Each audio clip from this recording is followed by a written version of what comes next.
On everyone, so this is my review for Terminator Dark Fate, which is the sixth entry in the Terminator franchise. For those of you who don't know, this movie is about Sarah Connor and a hybrid cyborg human who are essentially having to work together to protect a young girl from a Terminator from the future. This is a movie that, for many people going into it, they were skeptical because not only is this the first movie where James Cameron's returning as producer, since I believe it's the third one, but also this movie is rated R. It's the first one in the franchise since the third one to be able to be R rated. It's directed by Tim Miller, the same guy who did Deadpool. So there was a lot riding this movie. It's also starring Arnold Schwarzenegger, Linda Hamilton, and then of course you have Mackenzie Davis and Natalie Reyes. This is a movie that the cast, they are good in this movie. It's very good to see Arnold Schwarzenegger and Linda Hamilton back in the roles. I think that they are really good in the movie. But I'm not going to lie, like, when I saw the trailers for this movie, I was skeptical because I didn't really know what to think of it. Because, yes, at the same time, it's R-rated back to its roots, but I was kind of nervous, because how many sixth entries in a movie franchise actually work? Oh, wait, not many, unfortunately. So I was nervous, but at the same time, also kind of excited because Tim Miller, with Deadpool, the first one, I felt like there was potential with Tim Miller's action scenes in that movie. So I was curious to see how that was going to be able to pave the way with his, obviously, doing the Terminator Dark Fate movie. Well, besides the cast, this movie was garbage.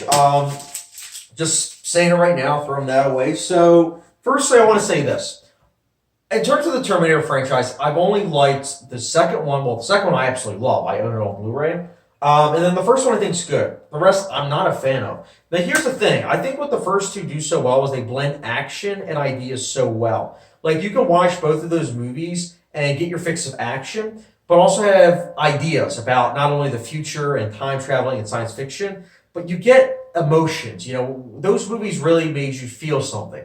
And I think those are the best type of action movies, ones that actually make you feel and also blend genres together seamlessly. But with a movie like Terminator Dark Fate, it really, excuse me, is not focused on doing that. What this movie is trying to do is essentially just be an action movie.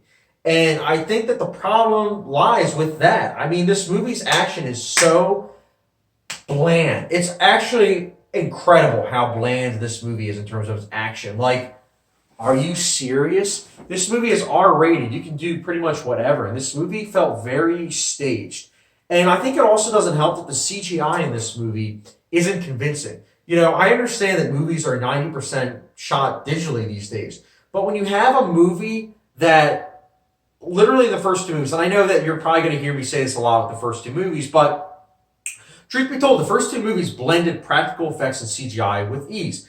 This movie does not seem like it had any practical effects. This is a movie that seemed like it was 100% CGI. In fact, there were many scenes where I could tell it was shot on a stage with green screens all lying around. And I hate that. I hate when I can tell when a movie's doing that. It's very frustrating. On top of that, what's with the score? I was honestly surprised at how bland the score was. It wasn't energetic. In fact, it felt very low vol. It was honestly very baffling. I mean, you have a movie that's an action movie. Usually action movies have this like propulsive score that really makes your blood flow, and at the very least, even if the action choreography doesn't match sometimes.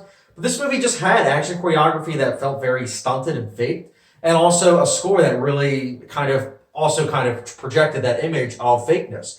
And it stinks. And on top of that, you are dealing with a story that I mentioned earlier with how this movie is straight up an action movie and doesn't really blend any character moments really that you haven't already seen before. But you're dealing with a story that pretty much takes a giant dump on Terminator 2, and then literally as the film progresses says, you know what, I took a dump on you, but you know what, I'm going to use all of your ideas, because this movie is literally stealing from Terminator 2. It's mind-blowing at how much it takes from it. And I think that's also kind of what also took me out of the movie, because it also made me feel very bored by the action scenes, because these action scenes are dealing with characters that are given exposition that feels so heavy-handed and not organic in the slightest that I couldn't care for them. I really couldn't. They didn't have their moments. And when the film tried to have their moments, it was, again, through over-exposition scenes that really felt like it was kind of like, really? This is what you're doing? And I'm not going to lie. Like, I got to stand up because this movie This movie gave me like anxiety with just how frustrated I became. I mean, I felt like I needed to have like a doctor with me, honestly, because this movie gave me so much stress with how bad this movie was. I mean, from a filmmaking perspective, I've already been talking my head off with how terrible that is.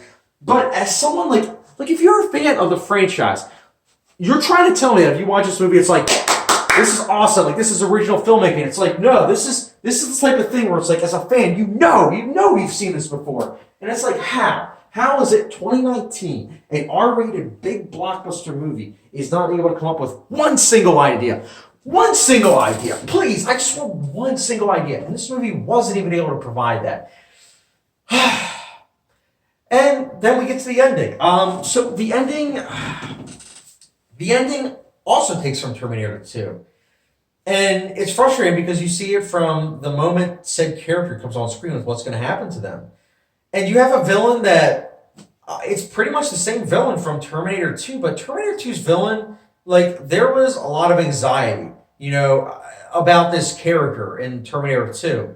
Because the villain in Terminator 2 was essentially a character that he was very difficult to kill, but at the same time, he felt like essentially like a Mike Myers type character from like Halloween, where it's just like always trying to kill you, but like always slowly getting after you. And it was like that anxiety that really made you feel for the villain, that he is a worthy threat to the hero. But with this movie, the villain's just annoying, honestly. Like when he's coming after, like there's just no sense of like urgency. It's kind of like, yeah, we've seen this before, so we know you're probably going to die. And I'm not going to say if he does or not, but you've seen this story 1,000 times before, honestly. And this franchise alone.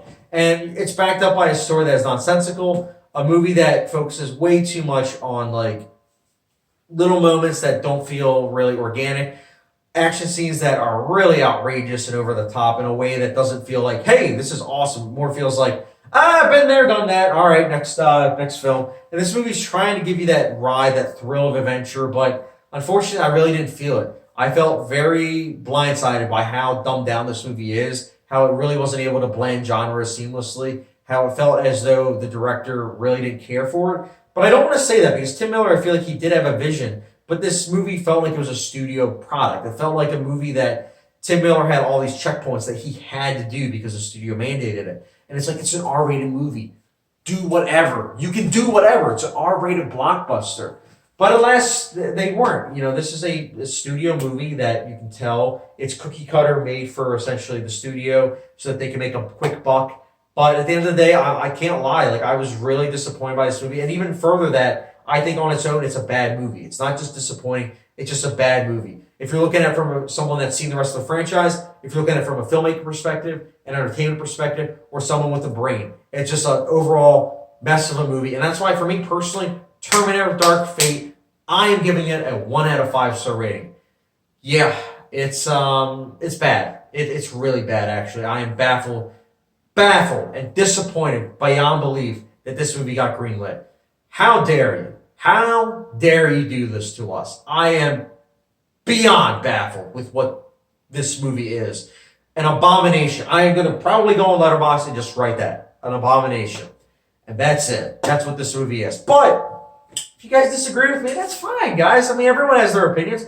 Let me know why you liked the movie, though. If you did like it in the comment section below. If you hated it like me, let me know why you hated it in the comment section below. If you want to talk spoilers, yeah, comment section down below. I'm not doing a spoiler review. Let me know, any spoilers you guys want to discuss in the comment section below. And as always, don't forget subscription, notification bell, and I'll catch you guys later.